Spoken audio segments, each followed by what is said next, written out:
What's up, everybody? Welcome to another edition of the Super Bros podcast. We're out one person today, as you can see, but I am joined by the wonderful and talented brother Jose Ojeda, and I'm Candido Crespo. Hello. So today, we spent a lot of time talking already amongst ourselves and friends about some atrocities that are happening throughout our nation. Not a new concern, but something that has been brought to light within the last couple of years because of our access to video, right. and also now live streaming. Two brothers were recently killed by cops. I won't refer to them as a murder because that's open for discussion. But Alton Sterling in Baton Rouge, Louisiana, and Philando Castile in Falcon Heights, Minnesota. Right. And Jose, at any point, just jump in. Important to point out that these are two incidents that happened back to back the very next day after each other. So first was Alton. Yes. And so everyone was devastated by that, hurting as they should be. And then I'm not even sure how many hours later was the second one. So you didn't have enough time to fully process or not heal, but process what was going on. And then another one happens. I brought up before how during the first incident, people were saying, how is this we can feel that this is going to be the straw that breaks the camel's back. And then literally another straw comes and hits us. Yeah. And I say us. When I say us, it's everyone, right? It's our nation. Black. It's our nation, right? It's black people. It's our nation. It's minorities. But it's really everyone. It's an epidemic. If you live in a community, you're living with this problem. The instability that it causes within your community definitely affects everyone. Because we have loved ones, we have neighbors, we have significant others that are all part of this community, and so it hits all of us. It would be silly of us to say that it's not our problem.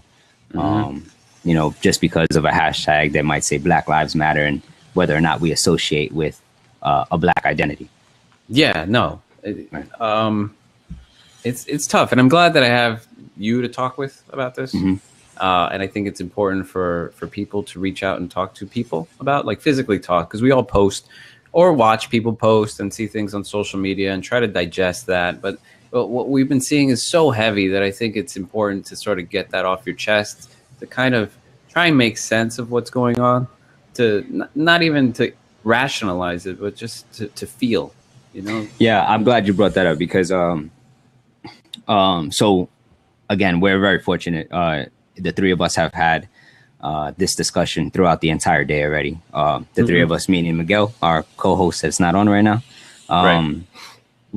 We've been talking about it all day, so I haven't had to feel like I was alone in dealing with the sentiments of what's occurring. Like I haven't been isolated with the problem. I feel bad for the people who are trying to deal with these things and maybe don't have the access or the time available to maybe to decompress with somebody else. Yeah. Unlike what we're doing right now. So I was kind of hoping that, today is the kind of day that we can have more people join us, even if it's just in the chat. But we do have Pablo, and Pablo will be, we're going to have Pablo. He'll be sharing his opinion shortly, I'm sure. We're going to pot him in soon. So should we go back to maybe just give a piece as to why the two brothers were even addressed by cops? Sure. Do you want to give a brief summary? We could start from Alton and then let's do that. Just give a summary of what happened. So I'll go for it. Alton? Sure, if you don't mind. Oh, I'm sorry. All right. Yeah. Okay. So Alton was selling CDs outside of a convenience store. Right. The store owner had given him permission. He had been doing it for years. It wasn't anything new. But apparently somebody had called the cops on him saying that he postured towards them with his gun to inflict some kind of damage. So the cops went to the location. They had him before they even realized that he was he was even even had arms on him. Right. They had already had him in in their possession, and as soon as they thought he was reaching for the gun, he was shot. Right. So he was already on the ground. They had they had him to some level of restraint. Before we it's funny because we're careful with our words, and a lot of people are very careful about saying what is and what didn't happen. And I think a lot of the debate that has gone on is with semantics, right? Right. Was he reaching for his gun? Did he have a gun? Was he supposed to have a gun? Details. These are all details. And I think these are the things that in past situations, like with Trayvon Martin, which was huge, a lot of details went on. And everything, you pay attention to them because you don't want to, we're very careful not to put the police at fault, right? Or we're very careful not to prejudge a situation because we feel like we don't have a full picture, and we don't. I think part of it is that we also don't want it to be like, I think some people just don't want it. They just don't want to know like that it was a racist act. Like they want to close their eyes to it, and they want to perpetuate their own narrative that they had in their head. Yeah, they don't want to believe it. So I hope I did that justice in the. No, you did absolutely. I just wanted to pay attention to how we word things now. Yeah, right. Yeah, but I feel like there was an image. There was an image on the Daily News where the cop is on the floor holding his gun out, and the man super Alton Alton is just laid out, no gun is visible on his behalf. Right. It's a tough image. It's definitely a tough one. And now, if you don't mind, so there's the other side, police, right? Police and people who support the police and are understanding. They'll be like, but you don't know what happened, and we have to deal with so much every day, and our lives matter too. I feel like in the past we're like, okay, we get that, but this one feels different. Like, yes, maybe there was a reason, or maybe you can explain it, but I think a lot of people don't even care anymore, right? People are so hurt. We don't want to justify. Right. We don't want justification for why this happened. We're just sad. We're just beaten because we've seen it enough and enough. So almost the details don't even matter in the grand scheme of things.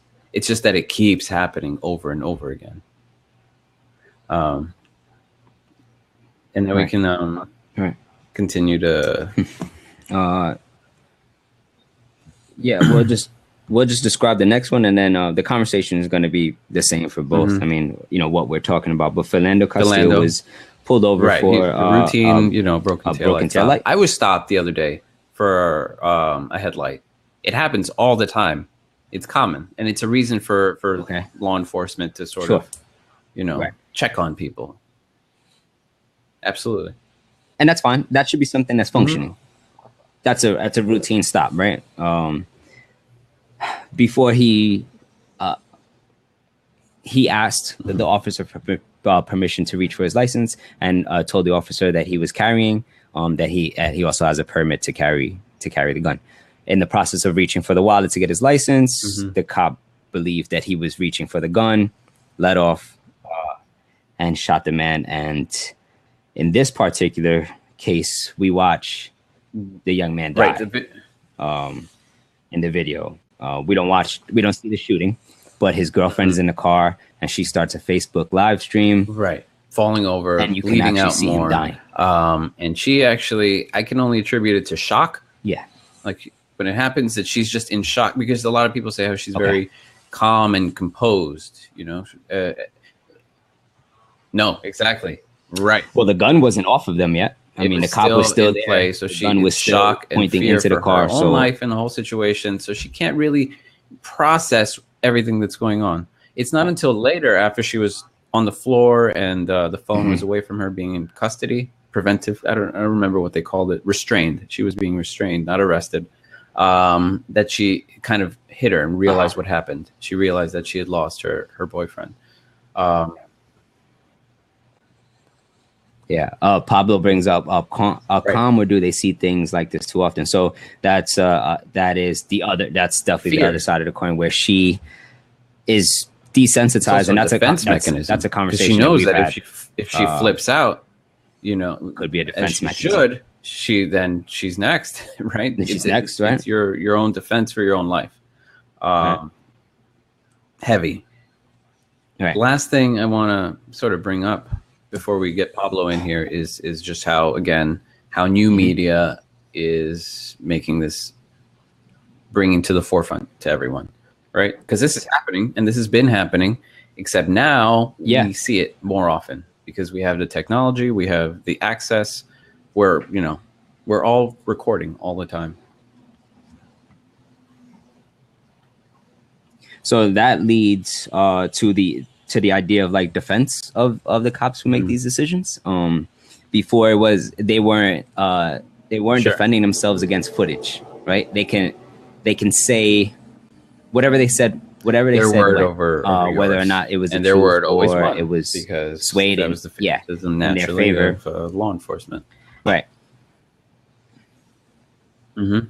So this is a totally different circumstance now. And yeah, it's bringing to light some things that our nation needed to know for a long time already. I mean, it doesn't even matter if some people can't handle it or are surprised. It's like, you need to see this because you don't believe it when people are talking about it. It's going on. It's been going on. People fear for their lives. There's communities that don't trust the same people who are supposed to be protecting them. There's that conflict of, you don't like us, but if you're in trouble, who are you going to call? Like it is just these communities and the same people that are supposed to be protecting them are enemies. That doesn't balance out well. And now we can actually see it happening real time. It's in nutty. Real time and live streaming. Like, no, what? That's not just recorded and shared or given over to a department or given over to news media. It's like it's happening on this young lady's page, and it's only going to get her boyfriend die. More. I don't even know what the proper adjective is. Not better. It's only going to be more real time, more interactive. Yeah, it's only. It's not going to just be one camera. It's going to be multiple cameras. Every car will now be equipped with cameras that will, on the touch of a button or a thought, you can live stream. I feel like that's something everyone should do. All people should now live. I don't know what the legality is, but who cares, of live streaming whenever you get pulled over, right? Or recording then or somehow. Absolutely. You can. It would be for your own defense, man. Do you have a car cam? At this point, it seems like it's like a dash cam. I don't either. I don't, but I think there's no reason why I shouldn't have one. It's not even for, like, it's not a paranoid thing. I think it's just smart. We're recording things already, so why not just record more or everything? Right. So in my case, it would definitely be paranoia. You're right. And I think paranoia is today more than ever. But it's justified. I think what I meant is like it's a justified paranoia. Yeah. As of this morning, I gotta say, and I told Miguel in another discussion, like 2 days I was concerned about whether or not my eggs were cage free or organic. Today, I was scared to go out and get those eggs. What privilege have I lived? And how fortunate the life I've lived to be a brown boy, that my concern 2 days ago was whether or not my eggs were organic or cage free. And then today to second guess whether or not, it was a good idea for me to go and walk outside. Quick story. When I got pulled over, I was with my wife and she was a little shook by it. I wasn't so much because I was still like, it's law enforcement. Nothing's going to happen to me. But she hasn't really been pulled over like that before. So she was still visibly shaken. I had to tell her, listen, everything's going to be fine. You just do what they say. And you follow the protocol that you're taught, and everything will be okay. But now how do I tell that to her? How do you tell your children? How do you tell your family members that everything's going to be okay? I think that's one of my biggest concerns I have is when that time does come, and I hope that time does come, where I will be the father and have to share my experiences and then make sure that put them on a path that they'll be making safe choices. and then in the back of my mind know that even if you say still yes might sir, not be no enough. sir, or whatever, like their personal judgments, Have you can still seen the determine DL outcome. Hughley footage? It's not just one. I think it's several interviews that he's been making. Yeah. It's many, it's many. I saw one where he started talking. It was like 5:30 in the morning or something like that, but I didn't finish watching it. But I know I have to go look for that. He mentioned his own experience out. with his children, like someone of his level of privilege. He's made it. He's rich. Okay. But he has these children, and he says he doesn't go to sleep until he knows his kids are home, and he spends his days dressed, ready in case he has to go out and like defend his child or something. His child is like 15, around that age, where he's out and about, but he still can't trust that everything will be okay, and to have to live with that constant fear. Right. Let's bring Pablo in. Right. Let me. Yeah. Come on, Pablo, come on, man, brother. Let's talk.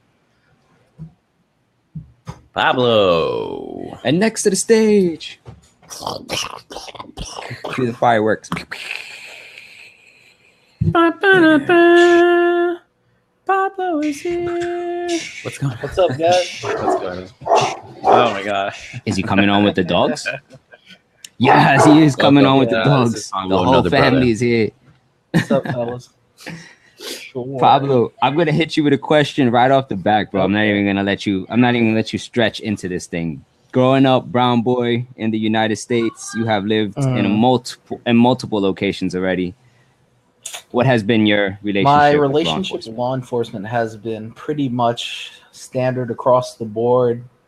A good relationship. I've never had a bad relationship with law enforcement. I think I've had situations where I've questioned the law enforcement, and now being on the law enforcement side, I kind of understand what's going on, even though I may not agree with it. One situation that I had before was actually when we were pledging. I was outside of my gate on the university campus. You know, St. John's is fully locked down campus, so they have entry gates. So I was outside, with exercising gear on, a hoodie, some pants, sneakers to run, and I had the experience that I got ran up on undercovers, and they stopped frisk, asked a couple questions and left. I felt totally violated by it, but understanding the law of the stop frisk questions, and then you be about your business, I understood, okay, this is kind of the situation, answered the question, they were gone. Okay. But me personally, like a greater, exactly. like a greater good, right, not greatest, greater good, but like it was for purpose, a reason. The purpose of the stop and frisk program. But, I mean, as you can see, New York is not okay with that, and they're getting rid of it. So, I agree with that. I personally, if I was a New York tax-paying citizen and voting, I would definitely vote against it.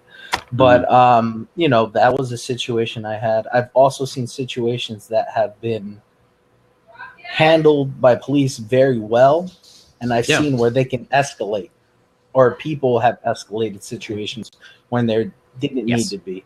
Now when they didn't need to be. Right, exactly.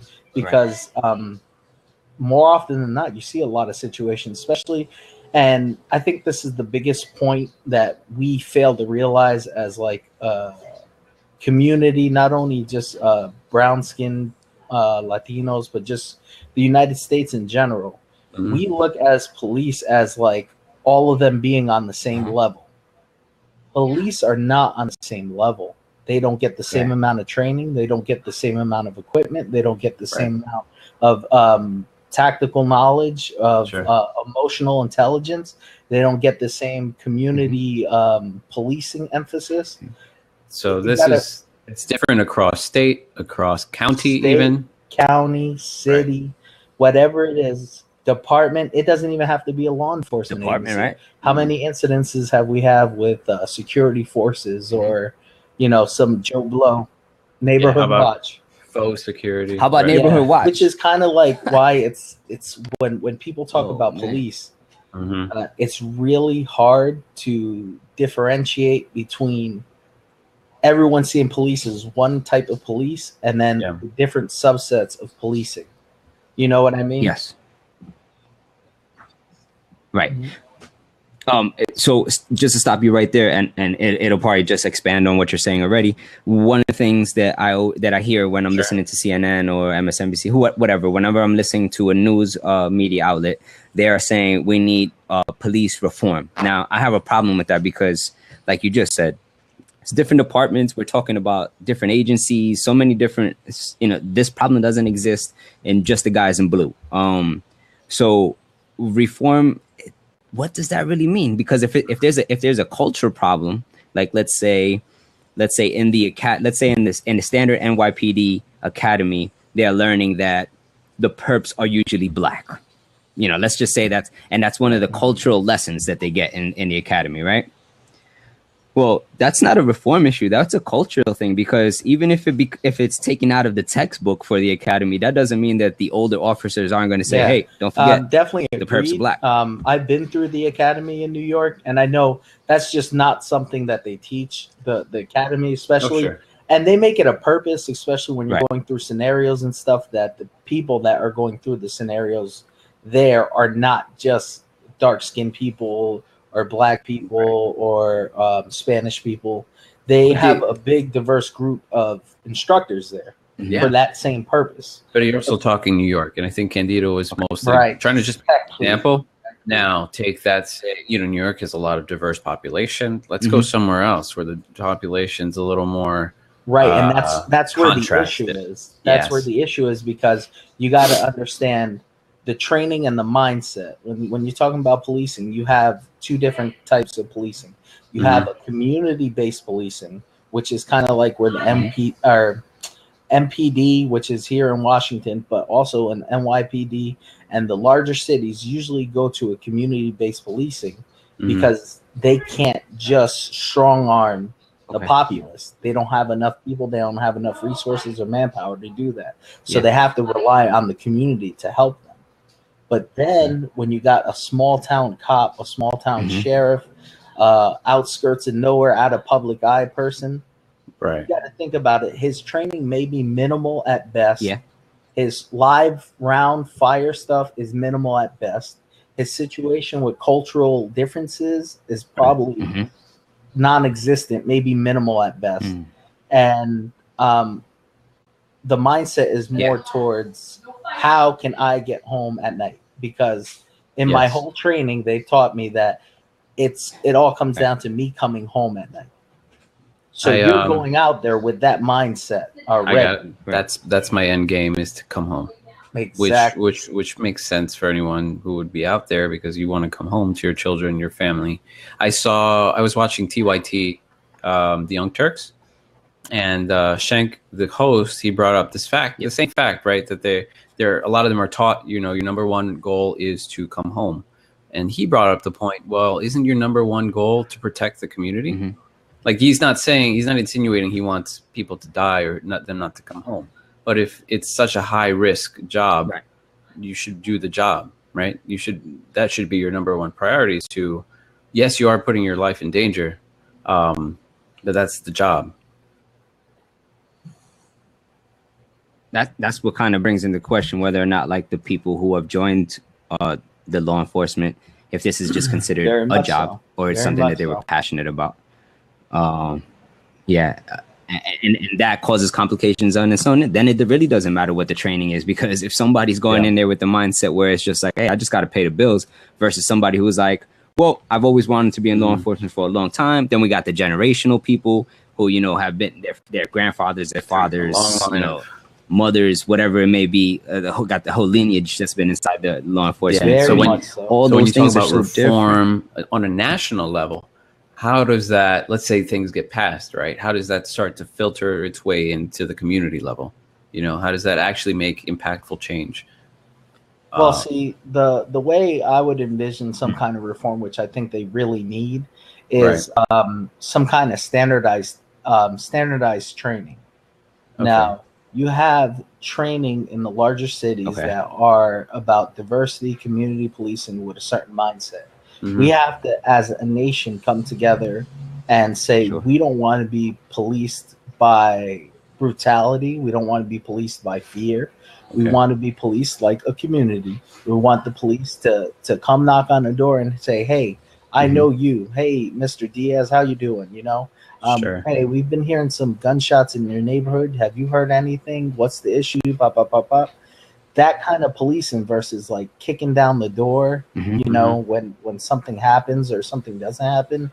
That's kind of like the reform we need on a national level. Now you have a lot more of the agencies, the bigger cities and the federal agencies that are more competent about the cultural awareness, but the emotional intelligence piece of a situation.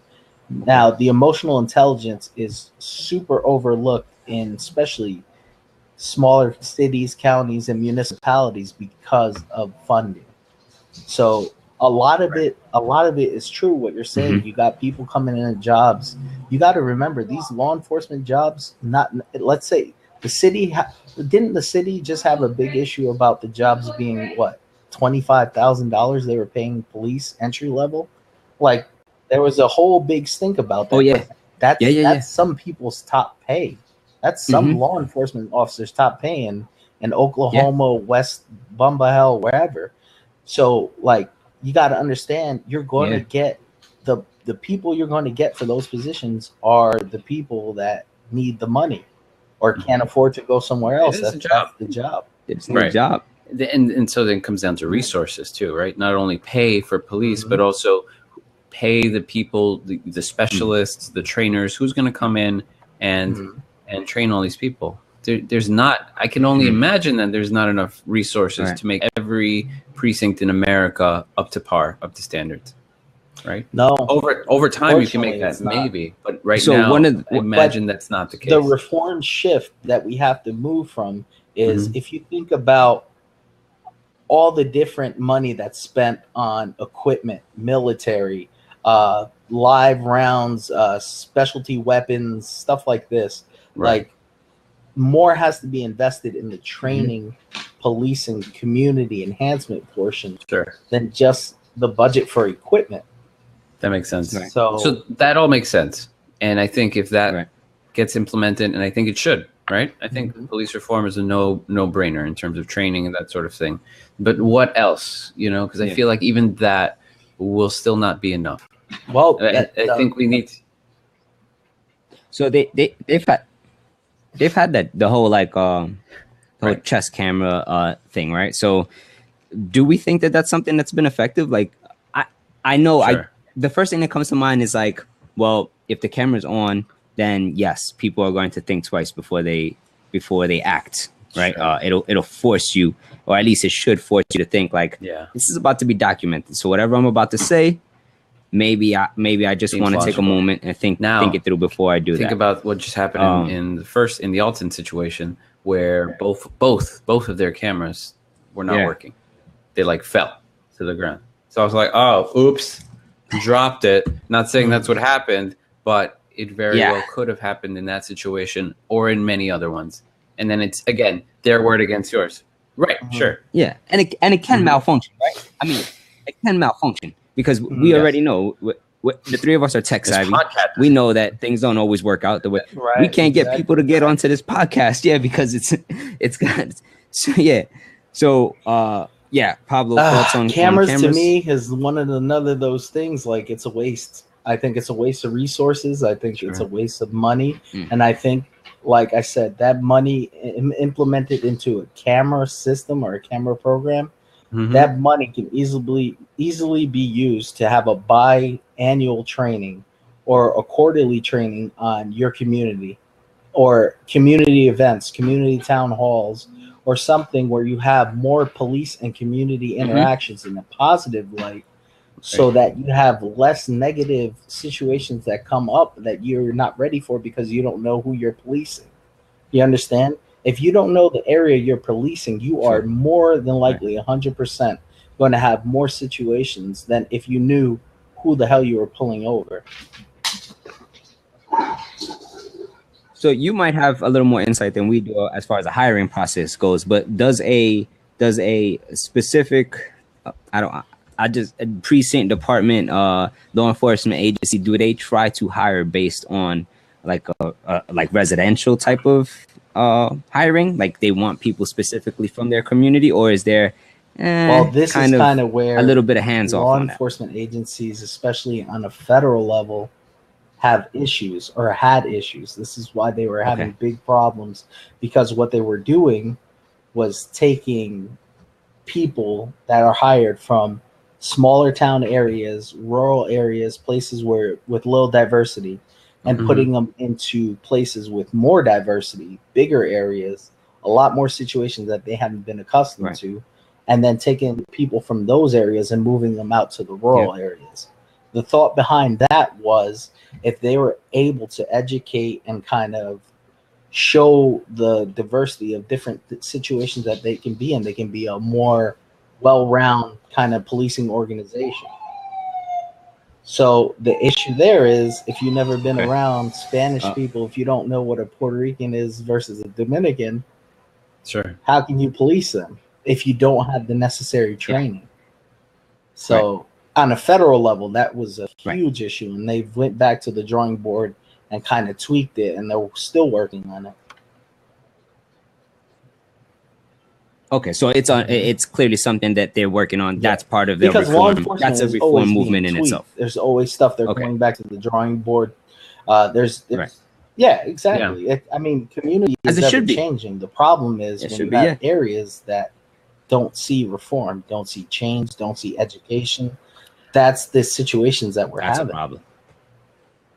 I was wondering if we could shift the focus or the conversation slightly away from police, like slightly away from police reform, and maybe more to more general kind of cultural awakening that we need about. Which is and actually I kind of like wanted to talk about that, because we have a big issue with that.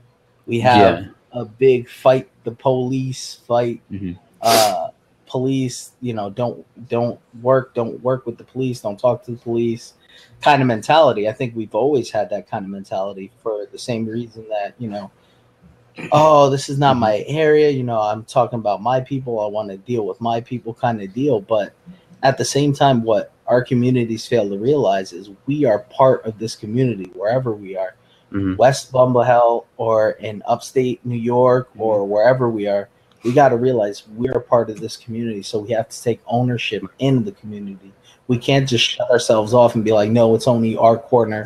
Whatever happens here, we deal with. And I think that's one of the biggest things that our different groups have dealt with, and that's the way we've dealt with police. And I think we've hindered our own progress in that kind of realm.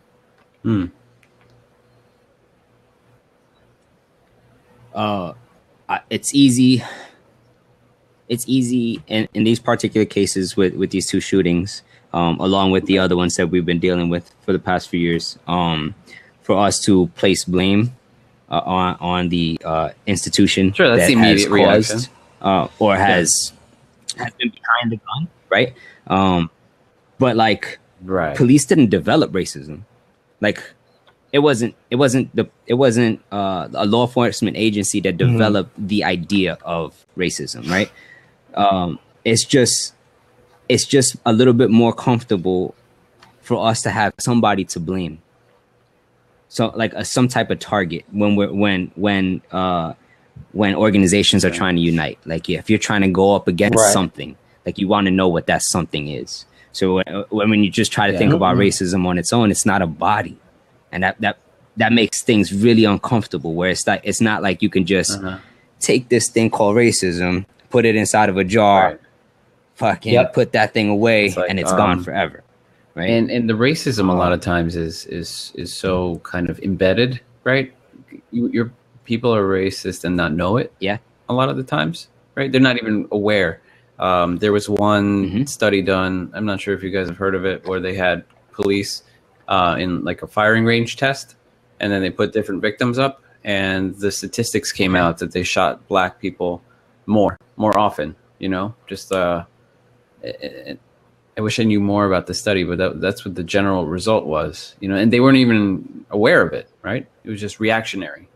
And so that's what the issue is that the racism is so pervasive in the culture. So before you until you address that or sort of fix that, things like this are still going to keep happening. Yeah, which is, I think that's why we turn a blind eye to it still, even to this day, because it's easy to say, oh, the police, the police, the police, but we can't really look at ourselves like say, hey, your family's racist. I know my family's racist. Right. I know other people's family. We can't buddy. look and turn ourselves and say we are racist and we need to fix it, because it's really not police that are the people that are driving, like you said, driving this racism. The thing is, we've had reform, we've had laws that have gone to actually point more victims in our communities, in the Latino communities, in the Black communities. We've had police, we've made police go into these communities and look for these certain things. You gotta, even back to the days when Reagan did all the laws against the drugs and everything like that.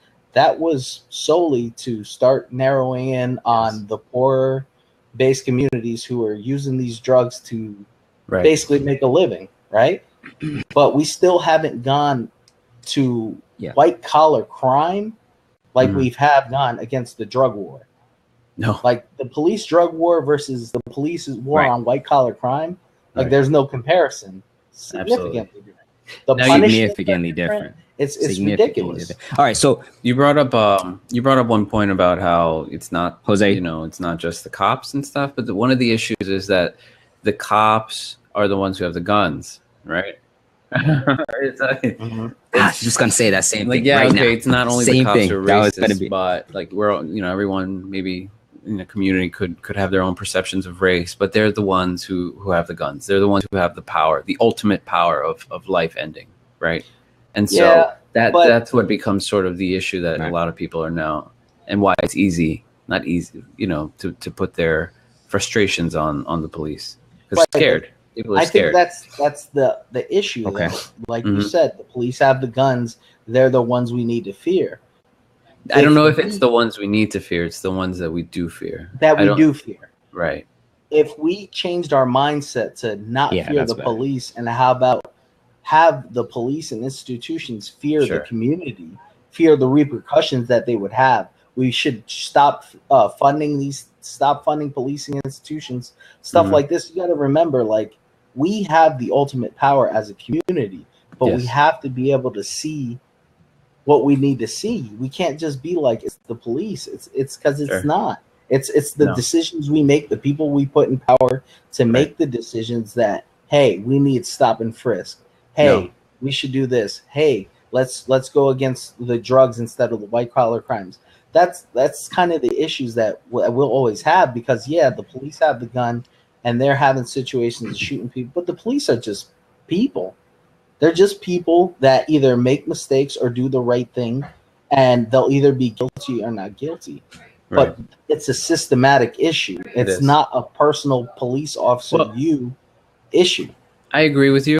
I agree with you 100% that it's a bigger issue. However, especially in times like this, it's what do you do, right? How do you, in such sensitive times where someone has just lost, a community has just lost a member, and everyone's pointing to the police. It's hard to tell them that it wasn't the police. You know, no, I feel like they're not ready for that. They're not ready to hear that yet. The thing we should say, it's not about the police. It's about what do we do so this doesn't happen to anyone else again. Yes. That's what we should be focusing on. Right. You know what I mean? You can't tell someone, oh, it's not the police. You know, that's not what someone wants to hear. But at the end of the day, what we feel is we don't want this to happen to someone else. So what do we do as a community in Minnesota, in Baton Rouge, to make sure this doesn't happen again? And I think too much energy is put into the police officer. Get the police officer. Even if you get that guy, you sue him, you take everything, ruin his life. It's going to be somebody else. It's going to be somebody else. All you're doing is pulling the grass out. Just the flower of the grass. You're not getting the root of the problem. I completely agree with you. However, maybe I'm cynical in just seeing how that will take time. You know, because in the immediate, humans are humans, and they're going to blame on the police because they need to expound their energy somehow.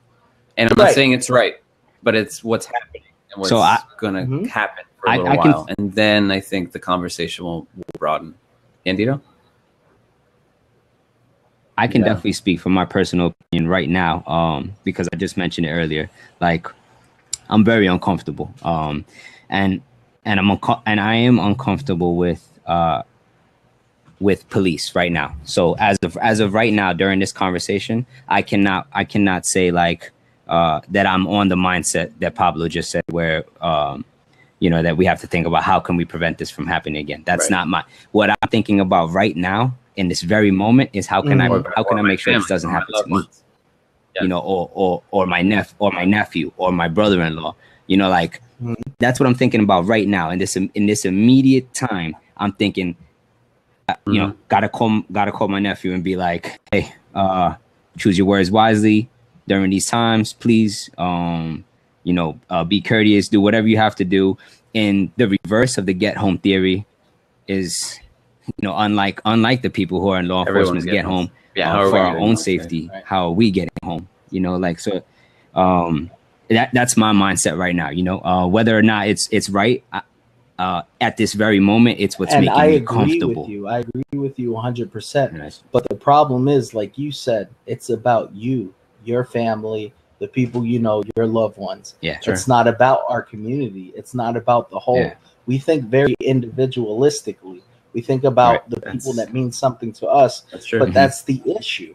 That's the ultimate issue. We're thinking about that one guy, this one girl, my one family member, but we're not thinking about the bigger picture. And that's why it's so hard to change a systematic issue. Yeah. Because everyone goes to a soul event, a Rodney King event, Trayvon Martin event. It's always an event. It's not about, okay, this happened. What has the law enforcement community in that area done to improve it? And if they have not improved it, why aren't they being held accountable? They need to be held accountable, because at the end of the day, you're right. It's about us. We need our family to get home. We need, our loved ones to get home. But at the end of the day, it may be my neighbor's kid that doesn't get home. Oh yeah, it's always going to be somebody.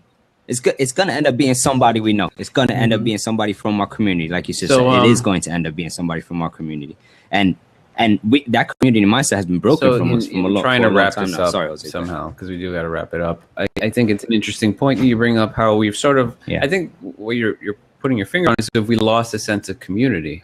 We're very individualistic because of the way our modern society has grown. Right. Kids aren't playing in the street anymore. Things are different in a new internet age. I wonder how this new media is going to sort of play into that, and maybe trying to revert a new type of community, right? Like the fact that an event that happened in Minnesota, someone in New York or someone in Maryland can care about, right? So in a way, it's opening up our community into a more national level. So I think, if anything, that's a silver lining to all of this is the awareness that we're seeing of different atrocities. Hopefully, we won't let that happen. We won't let it go without being noticed. Right. Yeah, and just another point I want to bring up that it's kind of sad because it gets overlooked. There has been about 100 and something black men, 118 black men that have been killed by police. There has been 500 and something people killed by police this year alone. And a chunk of them is white people. Right. American, white, lower class people. But no one's up in arms about them. You know what I mean? You're not seeing the videotapes of the people. I actually just saw one video clip about a woman who was in the trailer park, white lady, have a racial angry rant at a reporter who was asking her questions about her son just being killed by police officers.